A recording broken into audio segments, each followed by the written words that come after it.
Hello friends, आज मैं आपको पढ़ाऊंगा क्लास 9 एनसीईआरटी मैथ।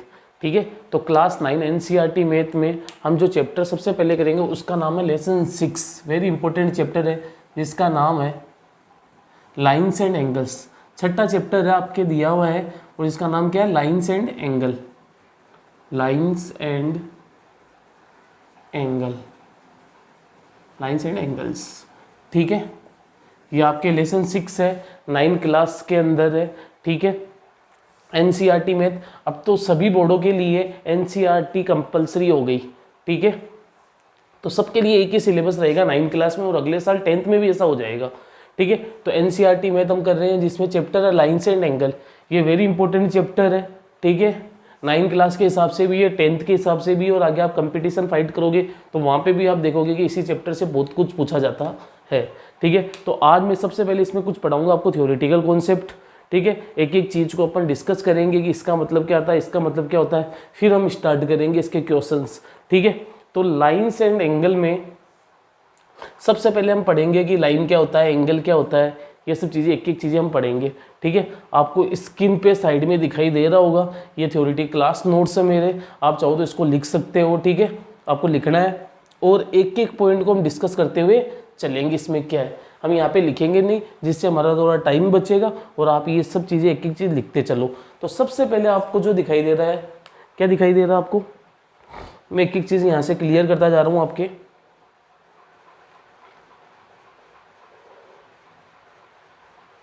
देखो, सबसे पहले आज हम पढ़ेंगे पॉइंट। पॉइंट क्या होता है, फिर प्लेन, लाइन। ठीक है, पॉइंट में क्या लिखा हुआ है? A point is a mark of position which has no length, no breadth and no thickness. सीधी सी बात है कि पॉइंट, सबसे पहले देखो पॉइंट क्या होता है, आपको डेफिनेशन दिखाई दे रही है, लिख सकते हो आप चाहो तो, प्रॉपर तरीके से लिखना है तो अभी तो हमें समझना है। एक मार्क ऑफ पोजीशन है जिसकी ना तो लंबाई है, ना चौड़ाई है, ना ही कुछ ऊंचाई है, no length, no breadth and no thickness, no height, कुछ भी नहीं है, इसे हम पॉइंट कहते हैं। सिंपल सी चीज है, बस आना चाहिए। अब पॉइंट के बाद है आप प्लेन। क्या है? प्लेन। देखो प्लेन क्या होता है? A smooth flat surface which extends endlessly in all direction is called a plane. It has no thickness. एक स्मूथ प्लेट, जैसे ये बोर्ड आपको दिखाई दे रहा है एकदम स्मूथ है, तो इसे हम क्या बोलेंगे? प्लेन बोलेंगे। जो उबड़ खाबड़ नहीं है उसे हम क्या बोलते हैं? प्लेन सरफेस बोलते हैं। ठीक है, इसको आप चाहो तो कितना भी आप इतना को भी प्लेन बोलोगे, इसको आगे बढ़ाओगे उसको भी प्लेन बोलोगे। तो ये प्लेन का डेफिनेशन हो गया, ये पॉइंट का डेफिनेशन हो गया। ठीक है, अब इंपॉर्टेंट डेफिनेशन आया लाइन। क्या आया? लाइन। ये लाइन क्या होता है, ये वेरी इंपॉर्टेंट है। A line is combination of infinite points. देखो हम सोचते हैं लाइन ये होती है, बेटा ये नहीं होती। अगर बीच में से गैप हटा दूंगा तो एक तरीके से बड़ी लाइन आई, तो ये आप जब आप जितना गैप हटा सकते हो आप देखोगे यार पर्टिकुलर ये पॉइंट ही है। जब बहुत सारे इनफाइनाइट पॉइंट्स को आपस में जोड़ दिया जाए तो जो हमें दिखाई देगा उसे हम क्या बोलेंगे? लाइन बोलेंगे। क्या बोलेंगे? लाइन बोलेंगे। तो बेटा line is combination of infinite points. तो आज से याद रखना कि लाइन जो बनती है वो इनफाइनाइट पॉइंट से बनती है, और वो पॉइंट आपस में करीब आ जाती है जिससे हमें वो लाइन दिखाई देती है। ठीक है, लाइन के अंदर second point, a line has no end. Line का कोई एंड ही नहीं होता। तो देखो आप लाइन को चाहो जितना किधर भी बढ़ा सकते हो, इसलिए उस पर ये साइन लगा हुआ रहता है, इसे हम लाइन बोलेंगे। मतलब ये क्या डिनोट कर रहा है कि इसको आगे इस साइड भी बढ़ा सकते हो, इस साइड भी बढ़ा सकते हो, इसको हम क्या बोलेंगे? लाइन बोलेंगे। A line has no end points. तीसरा, a line has no definite length. Line की कोई भी डिफाइनाइट लेंथ नहीं होती। अगर कोई डिफाइनाइट लेंथ होती तो वो लाइन की कैटेगरी में आती ही नहीं। लाइन का मतलब तो ये चाहो जितना बढ़ा सकते हो आप। लाइन इसे नहीं बोल सकते, 5 सेंटीमीटर वाले को लाइन नहीं बोलोगे आप, जैसे यहाँ पे कुछ है और लिख दिया 5 सेंटीमीटर, इसको लाइन नहीं बोलोगे, इसे लाइन सेगमेंट बोलोगे, जो आगे आप देखोगे अभी। ठीक है, तो a line has no definite length. चौथा, a line has no thickness और ब्रेथ। लाइन में कोई भी मोटाई नहीं होती कि लाइन हाँ इतनी मोटी, जैसे लेंथ नहीं होती वैसे ही इसमें थिकनेस भी नहीं होती, या यूं कहो कि ब्रेथ भी नहीं होती। ठीक है, it can be extended infinitely in both directions. इसको आप चाहो जिस साइड में चाहो जितना बढ़ा सकते हो। ठीक है, तो ये होता है लाइन का डेफिनेशन। ठीक है। तो पॉइंट, प्लेन, लाइन, सबसे इंपॉर्टेंट है लाइन। लाइन इनफाइनाइट पॉइंट से बनती है, लाइन को चाहो जितना बढ़ा सकते हो, लाइन की कोई लेंथ नहीं होती, लाइन की कोई थिकनेस या ब्रेथ नहीं होती, उसी को हम क्या कहते हैं, लाइन कहते हैं। अब आगे आता है लाइन सेगमेंट। क्या आता है, लाइन सेगमेंट।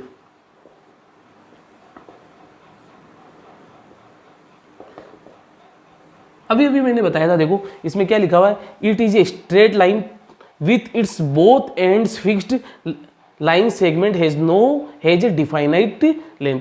ये क्या है, एक ऐसी स्ट्रेट लाइन है जिसके दो एंड फिक्स्ड हो। जैसे किसी लाइन के दो एंड पता हो, जैसे यहाँ से कुछ मैंने काट लिया, इसका नाम दे दिया ए और बी, तो यहाँ पे मैं बोलूँगा कि A B is a line segment, A B is a line segment. अगर किसी लाइन का दो एंड पॉइंट पता हो, दो एंड पॉइंट पता हो, तो उस लाइन को हम लाइन नहीं बोलेंगे, उसको हम लाइन सेगमेंट बोलेंगे। क्या बोलेंगे, लाइन सेगमेंट। सेगमेंट मतलब उसका खंड, उसका टुकड़ा है, ठीक है। तो लाइन सेगमेंट और लाइन में आपको डेफिनेशन समझ में आया।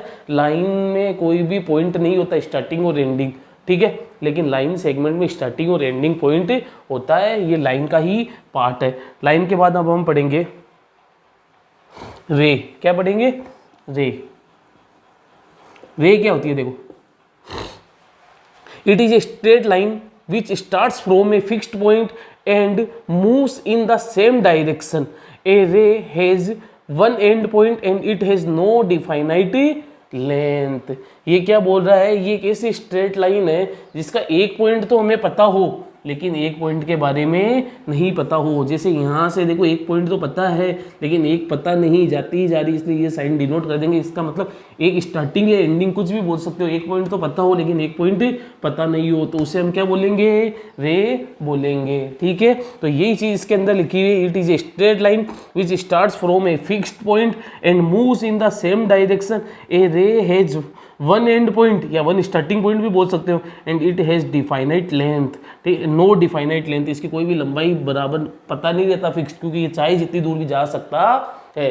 जैसे सूर्य से जो आती है उसे हम रे बोलते हैं या नहीं बोलते, किरणें बोलते हैं या नहीं बोलते, सबको पता है। स्टार्टिंग पॉइंट तो ओरिजिन तो कहाँ से, सूर्य है, सूरज से आ रही है, लेकिन जाती किधर है पता नहीं, फिक्स नहीं है। इंडिया में आती है तो अमेरिका में भी जाती है, ठीक है। तो इसकी कोई भी रे की लेंथ नहीं होती, क्योंकि इसीलिए इसे रे कहा जाता है, क्योंकि सबको पता है सूर्य से आ रही है, फिक्स्ड पॉइंट तो पता है, लेकिन एक पॉइंट के बारे में पता नहीं, तो वो क्या हो गया, रे। यहाँ पे तो नाम दे सकते हो लेकिन यहाँ पे नहीं दे सकते, ठीक है।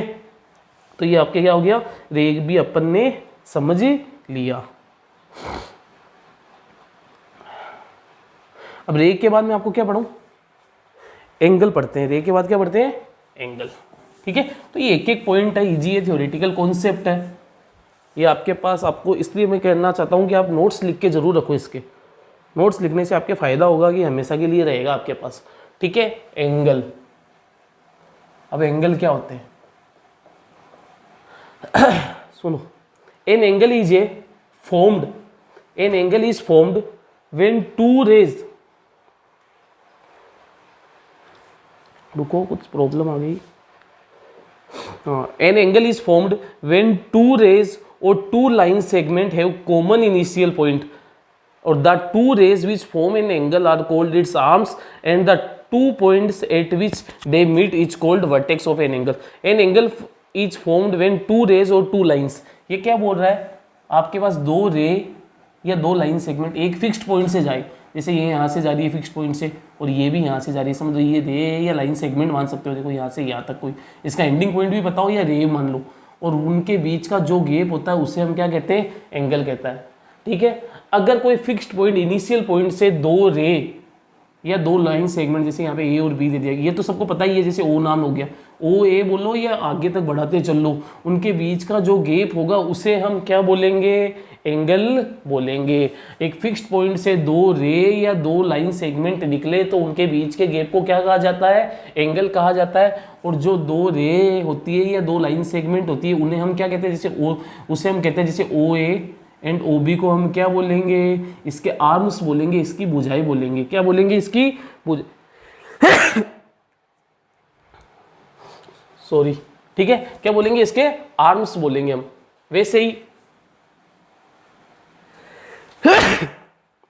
ओ क्या है इसका, वर्टेक्स, और जहां पे ये दोनों आके मिलती है उसे हम क्या कहते हैं, वर्टेक्स। क्या कहते हैं, इसका वर्टेक्स कहते हैं। क्या कहते हैं? वर्टेक्स कहते हैं। मतलब अगर किसी फिक्स पॉइंट से दो रे या दो लाइन सेगमेंट गुजरे तो उनके बीच का जो गैप होता है उसे हम क्या कहते हैं? एंगल कहते हैं। ठीक है, और जो दो रे या दो लाइन सेगमेंट होती है उसे हम आर्म्स कहते हैं। और यहाँ पे जहाँ पे ये आके मिलती है उसे हम क्या कहते हैं? उसके शीर्ष वर्टेक्स कहते हैं। तो एंगल के बारे में आपको समझ में आया? मेनली एंगल के बारे में यही आना चाहिए आपको। अब आगे देखो, अब है टाइप्स ऑफ एंगल। अब हम क्या पढ़ेंगे? Types of angle. एंगल के प्रकार, कितने टाइप्स का होता है एंगल। सबसे पहले एक्यूट एंगल। क्या लिखेंगे? Acute angle. इसका एक प्रकार हो गया एक्यूट एंगल। देखो एक्यूट एंगल क्या होता है?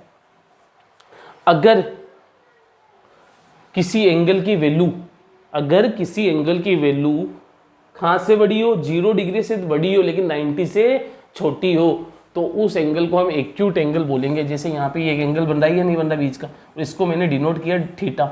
एंगल को जब मानना होता है तो थीटा से मानना चाहिए, कि स्टैंडर्ड वैल्यू है। ठीक है, तो theta when theta is greater than 0 but less than 90 degree. अगर थीटा 0 डिग्री से तो बड़ा है लेकिन 90 डिग्री से छोटा है, मतलब आपको पता है ये 10, 20, 25, 30, 45, 89.5 तक हो सकता है, 89.9 तक हो सकता है। ठीक है, लेकिन 90 नहीं हो सकता। अगर ऐसी कोई वैल्यू है तो उसे हम क्या बोलेंगे? एक्यूट एंगल बोलेंगे। क्या बोलेंगे? एक्यूट एंगल बोलेंगे। अब दूसरा देखो, राइट एंगल। क्या होता है? Right angle. ठीक है, समझ में आ रहा है आपको? अब ये क्या होता है? Right angle.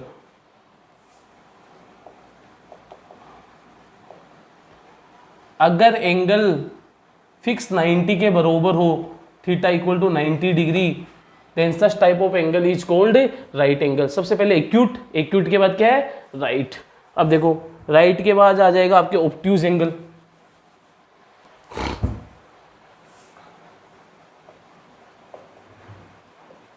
ऑब्ट्यूज एंगल का मतलब आपको समझ में आ गया होगा। अगर एंगल 90 से बड़ा हो लेकिन 180 से छोटा हो, एंगल थोड़ा सा 90 से बड़ा हो लेकिन 189 से छोटा हो, तो वैसे एंगल को हम क्या बोलेंगे? ऑब्ट्यूज एंगल बोलेंगे। चौथा आ गया स्ट्रेट एंगल। क्या आ गया? Straight angle. स्ट्रेट एंगल मतलब when theta is equal to 180 degree. अगर थीटा पूरा 180 डिग्री के बराबर हो तो उसे हम क्या बोलेंगे? स्ट्रेट एंगल बोलेंगे। फिर आपके आ गया पांचवा, आ गया पांचवा को आप बोलोगे रिफ्लेक्ट एंगल, रिफ्लेक्स एंगल। क्या बोलोगे? Reflex angle. इसको रिफ्लेक्स एंगल। अगर एंगल 180 से, देखो यहाँ पे सीधा जाता तो 180 रहता, लेकिन 180 से बड़ा लेकिन किससे छोटा? 360, पूरा कंप्लीट 360 होता है, तो वैसे एंगल को हम क्या बोलते हैं? रिफ्लेक्स एंगल बोलते हैं। When theta is greater than 180 degree but less than 360, तो उसे हम क्या बोलते हैं? Reflex angle. और छठा कंप्लीट एंगल। कौन सा एंगल आ गया? Complete angle. कंप्लीट एंगल मतलब यहाँ से कोई रे वापस घूम के इधर ही आ गई, तो ये आपको पता है एक सर्किल 360 डिग्री का होता है या नहीं होता है? तो कंप्लीट एंगल। तो बेटा एंगल बनना स्टार्ट होता है एक्यूट से, कंप्लीट पे आके कंप्लीट हो जाता है।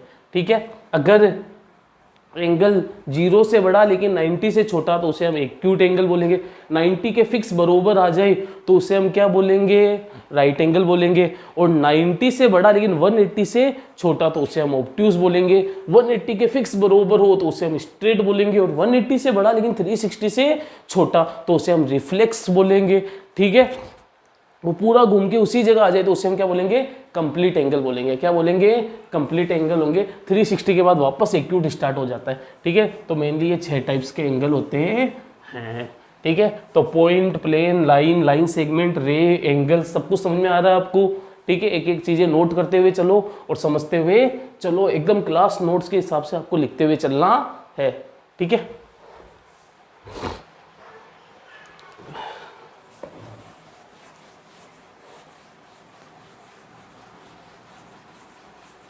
अब हम पढ़ेंगे पेयर ऑफ एंगल्स। क्या पढ़ेंगे? Pair of angles. कुछ एंगल्स के जोड़े होते हैं वो आपको एनी टाइम पता रहना चाहिए। Pair of angles. ठीक है, तो पहला पेयर जो हम पढ़ेंगे उसका नाम है कॉम्प्लीमेंट्री एंगल्स।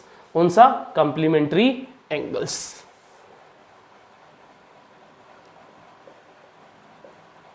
Complementary angles. ठीक है, कॉम्प्लीमेंट्री एंगल्स किसे कहते हैं? क्या लिखा हुआ है? When sum of two angle is equal to 90 degree then they are called complementary angles. अगर दो एंगल का सम 180 के बराबर है तो उसे हम कॉम्प्लीमेंट्री एंगल बोलेंगे। क्या बोलेंगे? उसे हम कॉम्प्लीमेंट्री एंगल बोलेंगे। जैसे ये एक थीटा है, कुछ भी हो सकता है, जिसको हम थीटा 1 मान लिए, यहाँ पे इसको मान लिए हम थीटा 2।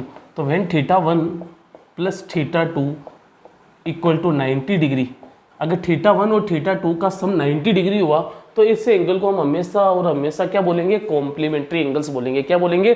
कॉम्प्लीमेंट्री एंगल्स बोलेंगे। समझ में आया? सिंपल सी चीज है। जब दो एंगल का सम 90 डिग्री हो तो उसे हम क्या बोलते हैं? कॉम्प्लीमेंट्री एंगल्स बोलते हैं। आगे देखो, सप्लीमेंट्री एंगल्स क्या होता है? अभी सप्लीमेंट्री एंगल,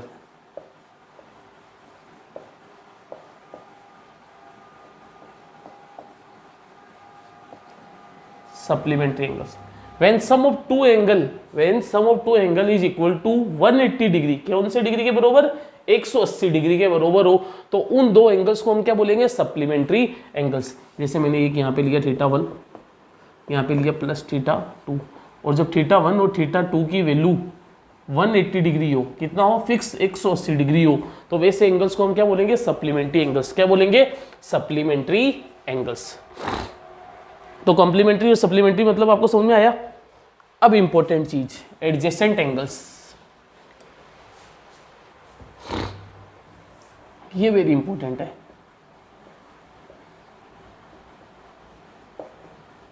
एडजेसेंट एंगल का पेयर कौन सा होता है? ठीक है, कॉम्प्लीमेंट्री, सप्लीमेंट्री और adjacent angles. Two angles are called adjacent when they have common vertex. दो एंगल्स को एडजेसेंट तभी कहा जाएगा जब वो तीन कंडीशन फुलफिल करेगा। कितनी कंडीशंस? तीन कंडीशंस। पहली, दे हैव कॉमन वर्टेक्स, उन पे कॉमन वर्टेक्स होना चाहिए। दूसरी, वन कॉमन आर्म, एक कॉमन आर्म होना पड़ेगा। और तीसरा, डोंट ओवरलैप ईच अदर, एक के ऊपर एक नहीं होना पड़ेगा। जैसे तीन कंडीशन मैंने बता दी। अब जैसे मैं यहाँ पे एक एंगल का एग्जाम्पल बनाता हूँ। जैसे मैंने ये बना लिया, तो बेटा आपको बताइए, देखो ऐसे जा रहा है, तो इन दो रेज या दो लाइन सेगमेंट के बीच को क्या बोलते हैं? एंगल। ये थीटा 1 हो गया, ये भी दो रेज या दो लाइन सेगमेंट, और यहाँ पे भी एक एंगल का नाम दे दिया थीटा 2। अब बेटा आपको पूछ लिया थीटा 1 और थीटा 2 क्या है? यहाँ पे बोला नहीं कि इनका सम 180 है, 90 है, और पूछ लिया थीटा 1 और थीटा 2 कौन सा पेयर बनता है। तो आपने देखा यार, कॉम्प्लीमेंट्री तो तब होता जब दोनों का सम 180-90 डिग्री होता। अगर दोनों का सम 180 डिग्री होता तो ये सप्लीमेंट्री होता। अब आपने देखा यार, एडजेसेंट है क्या? एडजेसेंट के लिए आप तीनों शर्तों को देखो। पहली शर्त, कॉमन वर्टेक्स। वर्टेक्स कहाँ होता है? जहाँ दो रे या दो लाइन सेगमेंट जाके मिलती है, उस कॉमन पॉइंट को क्या कहा जाता है? वर्टेक्स कहा जाता है। तो बेटा मैंने देखा इस एंगल का वर्टेक्स ये वाला है, फिर मैंने देखा यार इस एंगल का भी वर्टेक्स है ये वाला। तो बेटा पहली कंडीशन फुलफिल हो गई कि कॉमन वर्टेक्स हो गई। अब दूसरा, वन कॉमन आर्म। दूसरी क्या है? इनमें एक आर्म कॉमन होनी चाहिए। हर एंगल दो का आर्म से बनता है। तो देखा आपको, ये एक आर्म हो गई, एक इसकी ये भी होगी। आपने देखा ये आर्म बनना है, जैसे इसकी एक ही होगी, एक ही होगी, एक ही होगी, एक ही होगी। लेकिन आपने देखा यार, दोनों के अंदर ये आर्म क्या आ रही है? कॉमन आर्म आ रही है। मतलब इसकी एक भुजा भी कॉमन है, मतलब दूसरी कंडीशन भी फुलफिल हो रही है। अब तीसरी कंडीशन, दोनों एंगल एक दूसरे पे ओवरलैप नहीं करना चाहिए। देखो ये थीटा 1 बेचारा अलग बैठा है, ये थीटा 2 बेचारा अलग बैठा है, दोनों एक दूसरे पे ओवरलैप नहीं कर रहे। इसका मतलब तीसरी कंडीशन भी फुलफिल हो गई, और इसे हम क्या बोलेंगे? Adjacent angle. क्या बोलेंगे? Adjacent angle. ठीक है, तो कॉम्प्लीमेंट्री, सप्लीमेंट्री और adjacent angle.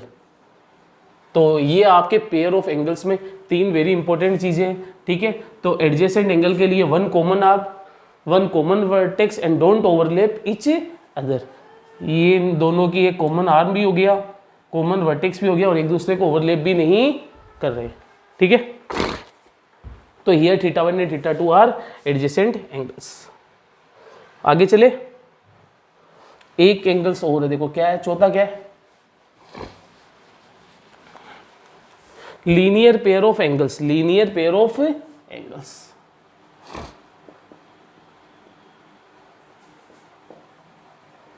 Linear pair of angles, ये भी बहुत इंपॉर्टेंट है। देखो क्या बोल रहा, सुनो। If the non common arm of two adjacent angles. अगर एडजेसेंट एंगल्स का पेयर, यहाँ पे pair of adjacent angles suitable ज़्यादा लगेगा। टू एडजेसेंट एंगल क्या होता है? If the non common arm of adjacent angle form A line. अगर कोई एडजेसेंट एंगल्स का, जैसे एक एंगल ये है, एक ये है, ये दोनों एडजेसेंट है या नहीं है पहले बात बताओ। देखो कॉमन वर्टेक्स आ गया, कॉमन आर्म आ गया और ओवरलैप नहीं कर रहे हैं, तो ये एडजेसेंट है। यही बोल रहा है अगर कोई एडजेसेंट एंगल का हमारे पास पेयर है और उसकी जो नॉन कॉमन आर्म होती है, नॉन कॉमन आर्म कौन सी होती है बेटा? इसकी आर्म ये और इसकी आर्म ये, जो दोनों में कॉमन नहीं हो। देखो इसकी एक ये अलग है और इसकी एक ये अलग है, ये तो कॉमन आर्म हो गई, ये दो नॉन कॉमन आर्म हो गई। ये बोल रहा है कि जब कभी भी एडजेसेंट एंगल के पेयर में जो नॉन कॉमन आर्म होती है वो अगर 180 डिग्री का एंगल बनाए, कितनी डिग्री का एंगल बनाए? 180 डिग्री का बनाए, या स्ट्रेट हो, या क्या हो? स्ट्रेट हो। क्या हो? स्ट्रेट हो। नॉन कॉमन आर्म स्ट्रेट हो, तो उस कंडीशन में हम क्या बोलेंगे? वो linear pair of angles. Adjacent angle का एक नया नाम निकल जाएगा, उसको हम क्या बोलेंगे? Linear pair of angles. या ऐसे भी कह सकते हो when sum of two adjacent angle is equal to 180 degree. आप ये भी बोल सकते हो दो एडजेसेंट एंगल का सम 180 डिग्री। और आपको पता है दो एडजेसेंट एंगल का सम 180 तभी होगा जब ये एक स्ट्रेट लाइन बनेगी। तो उस केस में उन एडजेसेंट एंगल के पेयर को क्या बोलेंगे? लीनियर पेयर ऑफ एंगल्स बोलेंगे। क्या बोलेंगे? Linear pair of angles. तो बेटा लीनियर पेयर ऑफ एंगल्स कोई स्पेशल नहीं है, ये एडजेसेंट एंगल का ही पार्ट है। अगर दो एडजेसेंट एंगल का सम 180 डिग्री हो जाए तो उन एडजेसेंट एंगल को हम लीनियर पेयर ऑफ एंगल बोलेंगे। या ये भी बोल सकते हैं कि एडजेसेंट एंगल में जो नॉन कॉमन आर्म होती है ना, जो नॉन कॉमन आर्म होती है, अगर वो स्ट्रेट लाइन बनाए तो उसे हमें लीनियर पेयर ऑफ एंगल बोलेंगे। और यही चीज इसके अंदर लिखी हुई है। ठीक है, ठीक है। तो पेयर ऑफ एंगल्स में मेनली ये चार टाइप के, complementary, supplementary, adjacent, linear pair of angles. तो ये आपको पढ़ना है। ठीक है, आगे चले।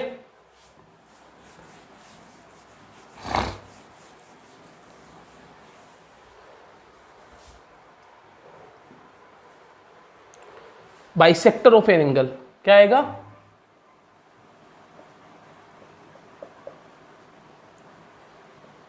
Bisector of an, bisector of angle क्या होता है? A ray is called the bisector of an angle if it divides the angle into two equal parts. ठीक है, हमारे पास कोई एंगल है पहले से, ठीक है, ये बड़ा एंगल है। अगर यहां से कोई रेज आ रही है या लाइन सेगमेंट है और इसको दो इक्वल भागों में बांट रही है, मतलब अगर ये थीटा है तो ये भी कितना हो जाएगा? थीटा। अगर दो इक्वल भागों में बांट रही है कोई रे या कोई लाइन सेगमेंट किसी मेन एंगल को, तो उससे हम उसका क्या बोलेंगे? बाइसेक्टर बोलेंगे। बेटा क्या बोलेंगे? बाइसेक्टर बोलेंगे, क्योंकि इक्वली इसको डिवाइड्स करते हुए जा रही है। अगर कोई रे या लाइन सेगमेंट एक एंगल को दो बराबर भागों में बांट रही है तो उसे हम बाइसेक्टर ऑफ एंगल बोलेंगे। क्या बोलेंगे? बाइसेक्टर ऑफ एंगल बोलेंगे। ठीक है, आगे चले। अब आ गया कोलिनियर पॉइंट्स। क्या आ गया? Collinear points. देखो कितनी चीजें क्लियर हो रही है आपके।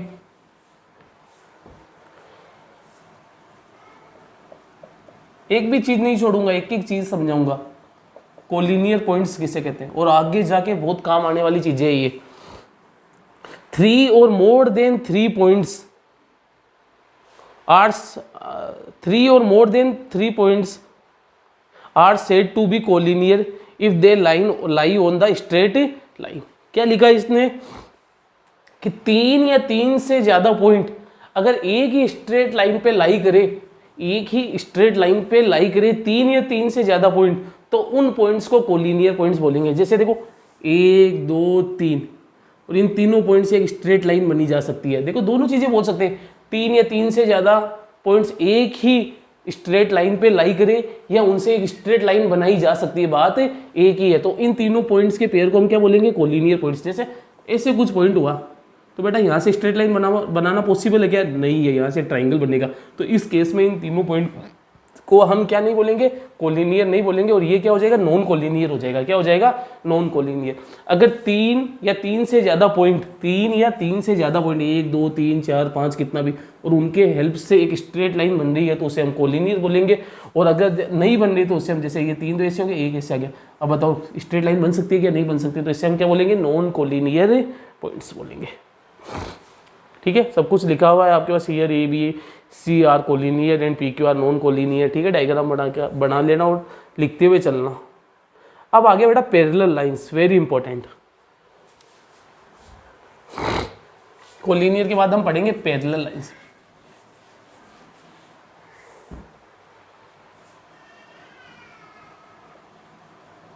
पैरेलल पैरेलल लाइंस के बारे में क्या बोल रहा है? The straight lines which lie in the same plane and do not meet at any point on producing on either side are called parallel lines.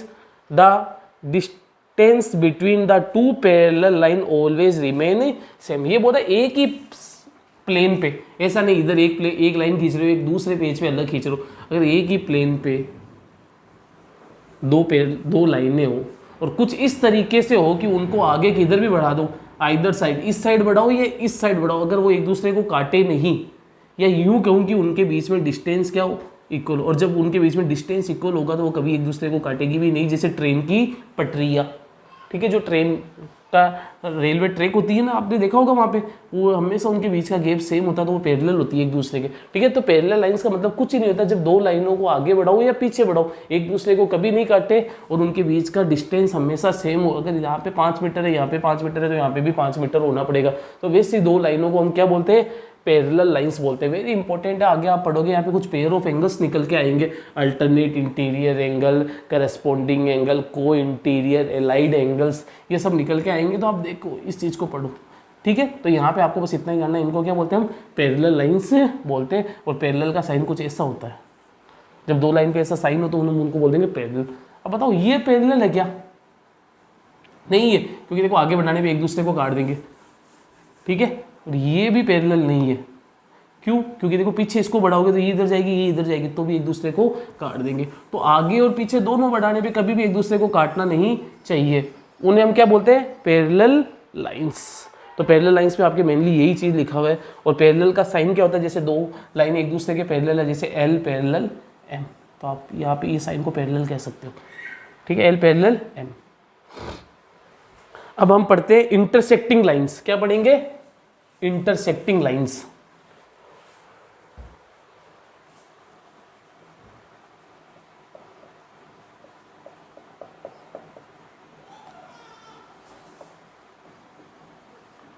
Intersecting lines क्या होता है?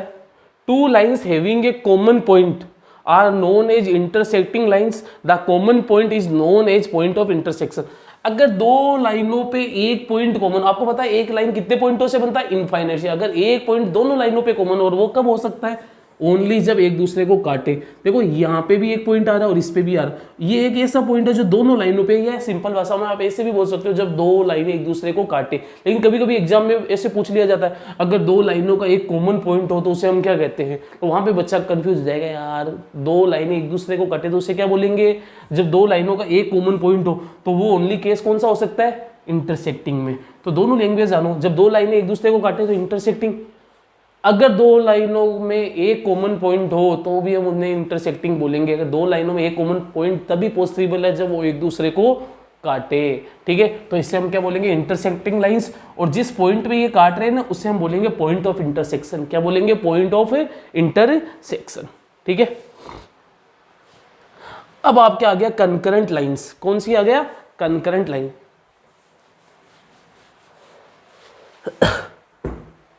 कंकरेंट लाइंस,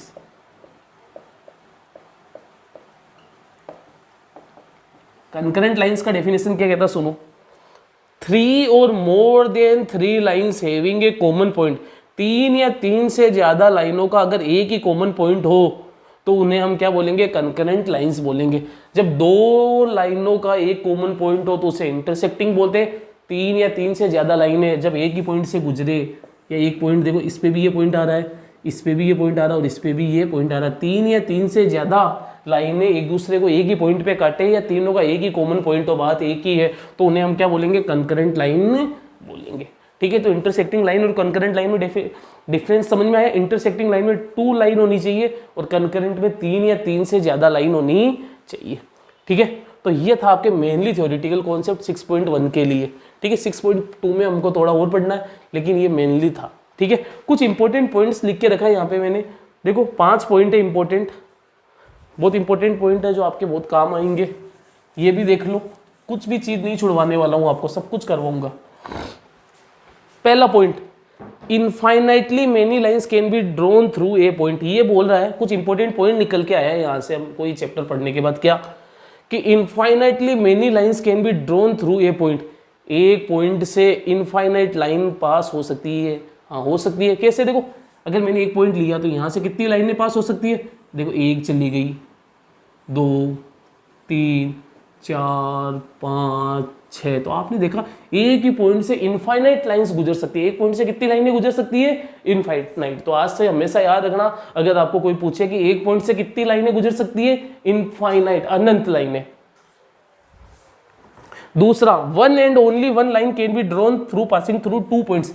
अब बोल रहे जैसे एक लाइन से इनफाइनाइट लाइन जा सकती है, तो 2 पॉइंटों से कितनी जा सकती है? सोचो, 2 पॉइंट से बेटा सिर्फ एक ही लाइन पॉसिबल है। अब बताओ, इसके अलावा जो भी लाइन होगी वो इसी पे ओवरलैप करेगी, कोई भी अलग लाइन नहीं हो सकती। एक से तो जा सकती है, लेकिन इन दोनों पॉइंट से एक ही लाइन जा सकती है। तो दूसरा पॉइंट ये इंपॉर्टेंट याद रखना, 2 पॉइंटों से सिर्फ एक ही लाइन जा सकती है, लेकिन एक पॉइंट से इनफाइनाइट लाइनें जा सकती है। तीसरा, from an external point one and only one can be drawn parallel to a given line. देखो बहुत इंपॉर्टेंट चीज है, लैंग्वेज अजीब सी लग रही होगी आपकी, लेकिन समझो। फ्रॉम एन एक्सटर्नल पॉइंट, एक बाहरी है कोई बिंदु से, बाहर में कोई बिंदु है।